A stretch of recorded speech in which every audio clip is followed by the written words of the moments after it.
서 있는 모양이죠. 세울 곤자이기도 하고 또 위에서 쭉 뚫은다는 의미에서 뚫을 곤자이기도 합니다. 한번 세울 곤, 뚫을 곤 두 개 연속해서 이거 보면서 해봅니다. 시작. 세울 곤, 뚫을 곤. 한 번만 더. 세울 곤, 뚫을 곤. 자, 땅에 세워 있습니다. 서 있단 말이죠. 자, 머리 부분들이 설명했죠. 머리 부분, 즉 머리를 이렇게 들고 땅에 서 있어요. 설립자이죠. 설립자. 설립자라는 건 다 아는데 세울립자도 된다는 걸 알아야 됩니다. 건립한다 할 때는 세울립이에요. 건립할 때. 자, 그러니까 설립만 하지 말고 세울립까지 같이. 자, 그 다음에 여러분 이게 뭔 자죠? 밭전자이죠. 이것은 흙토자예요. 밭과 흙이 있어. 어디입니까? 마을입니다. 물론 쓸 때는 이렇게 쓰죠. 이렇게 쓰죠. 설명하려고 그런 겁니다. 마을이 외워졌습니다. 예를 들어 여러분들이 이제 다 아시겠지만 밭전도 모르고 흙토도 모른다고 가정을 했을 때 저는 이제 그런 것까지 설명을 해드리는 겁니다. 지금 한자를 아예 모른다고 가정을 합니다. 마을 리자죠. 자, 설립자죠. 그 밑에 이제 마을 리자를 갖다 넣습니다. 이렇게. 자, 그러면 서서 있습니다. 어디에? 마을 입구에서 서서 노는 아이 동자가 되어 있습니다. 아이 동자입니다. 아이 동자. 쓸 때는 이제 이렇게 쓰겠죠. 순서적으로 이렇게 아이 동자를 씁니다. 자, 문제는 이제 아이 동자를 썼는데 아이 동자만 가지고 공부 끝내버리지 않겠죠. 앞에다가 이렇게 마음심을 넣어봅니다. 마음심이죠. 이게 어떤 글자 왼쪽으로 갈 때는 이렇게 바뀝니다. 마음심.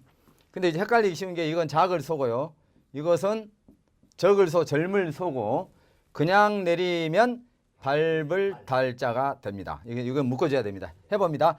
작을 소, 적을 소, 젊을 소. 적을 소, 젊을 소를 빠른 속도로 해봅시다. 적을 소, 젊을 소. 요거 그냥 땅에 밟는 모습입니다. 밟는 모습. 밟을 달. 이거하고 요거 헷갈리지만 마음심은 그대로 내립니다. 이렇게 안 합니다. 그냥 내리고 가까이 이렇게 되게 마음심자를 왼쪽에 쓸 때 있습니다. 근데 마음심자를 어떤 글자 밑에 쓸 때는 그냥 이 마음심 이렇게 써도 되지만 가끔 이렇게 두 개로 이렇게도 씁니다. 그러면 이것도 마음심, 이것도 마음심, 이것도 마음심이겠죠. 왼쪽 이렇게 씁니다. 자, 아이가 아이 동자 했습니다. 마음속으로 그리워합니다. 누구를? 아버지, 어머니를, 부모를. 자, 마음속으로 누가? 아이가 누구를? 부모를 뭐 한다고? 그리워할 동. 이게 동자니까 이거 영향을 받았으니 이것도 이제 동자가 된 거죠. 이미 여러분 발음자 원리 아셨죠? 자, 그 다음에 하나 더 해봅니다. 이쪽으로 와서. 자, 이게 뭔 자라고요? 아이 동자 앞에다가 눈목자를 넣어봅니다. 눈목자.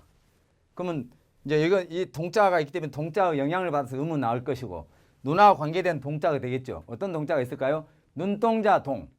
눈동자 동이네. 동공. 눈동자 동이네. 자, 그 다음에 아이 동자 있고 여기다가 손수자를 넣어봅니다. 손수자를. 그러면 아이 동자가 있어서 지금 음이 뭐가 됐어요? 두 개는? 동이 됐는데 이것은 당이 됩니다. 당이. 아이가 손수자 손으로 옛날에 여러분들 지금은 아니지만 옛날에 흙을 치고 돌을 치고 이렇게 놀죠. 공기하고 논다고 생각하세요. 아이가 손으로 흙을 치면 논다. 칠당이 됩니다. 칠당. 당구할 때 당자. 자가당착 할 때 당자죠. 자, 해봅니다. 이게 뭐? 요것만 있으면 아이동. 이것은? 요건? 칠당. 끝나버렸네요. 아주 간단하죠. 이제 이렇게 가볍게 시작한다 이 말입니다. 가볍게. 자, 여러분 아까 이 다룰자가 어떤 글자 왼쪽이나 밑에 가면 뭐라고요? 밝음이나 기간. 왼쪽이나 밑에 가면 억지로 틀리신 거예요. 지금 억지로 얼굴에 쓰여 있습니다. 왼쪽이나 밑에 가면 몸. 오른쪽 가면 지금 왼쪽에 있습니다. 그러니까 뭐예요? 몸에서 힘이 돼주는 뼈. 갈빗대, 늑골. 갈빗대 륵자가 되어 있습니다. 늑골, 늑막염 아시죠? 몸에 힘이 돼주는 뼈입니다. 자, 근데 이제 이 갈빗대 륵자를 쓰고 그 위에 대죽자가 있으면요.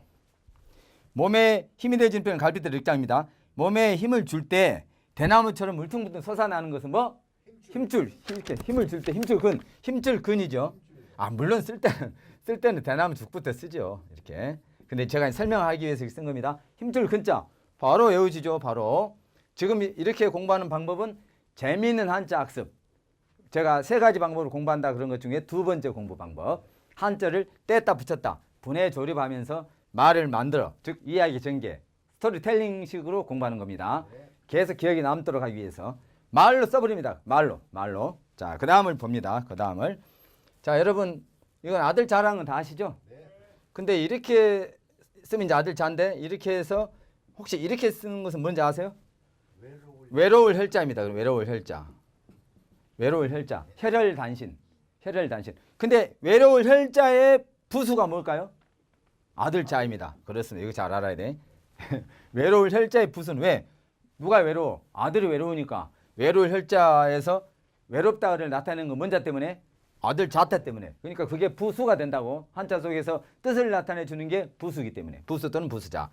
자, 이렇게 반드시 쓰면 아들 자. 이렇게 해서 이렇게 하면 외로울 혈자다. 외로울 혈. 자, 그러면 아들 자자 이제 쉬운 거 하면 아들 자자 두 개 있으면 뭐예요? 쌍둥이 자자면 쌍둥이 자자. 쌍둥이 자자 실제 씁니다. 쌍둥이 자자. 자, 그러면 아들 자자 있는데 앞에 사람이 있으면 뭐예요? 사람이 부모가 아들한테 말할 때 대충 해요? 자세히 해줘요? 그 자세할 자자. 아들 자자가 있으면 대부분 아들 자는 뜻을 나타내주는 부수인데 이럴 때는 아들 자가 의미의 부수예요. 음이 되죠. 간혹 그렇다고 간혹. 그러니까 한자 속에서 항상 뜻만 나타내는 게 있고 그다음에 뜻과 음을 적절히 왔다 갔다 하는 게 있고 주로 뜻 또는 주로 이렇게 나타내 주는 글자가 많습니다. 이런 세부적인 글자들을 뭐라 그런다고? 해봐. 조각 글자. 또는 이제 부 나눌 부자 써서 부라고도 합니다. 부. 그중에 뜻을 나타내 주는 게 부수라 이 말이에요. 음을 나타내 준 게 발음자고 뜻을 나타내 준 것을 부수 또는 부수자 이렇게 쓴다 이 말입니다. 자, 쌍둥이 자. 요것은 자세할 자. 그렇죠. 여러분들은 아들 자자 매지 이런 것까지는 안 했지 않습니까? 실제 쓰잖아요. 자세할 자자. 자세하다 할 때. 자세하다. 이렇게 쓰죠? 네.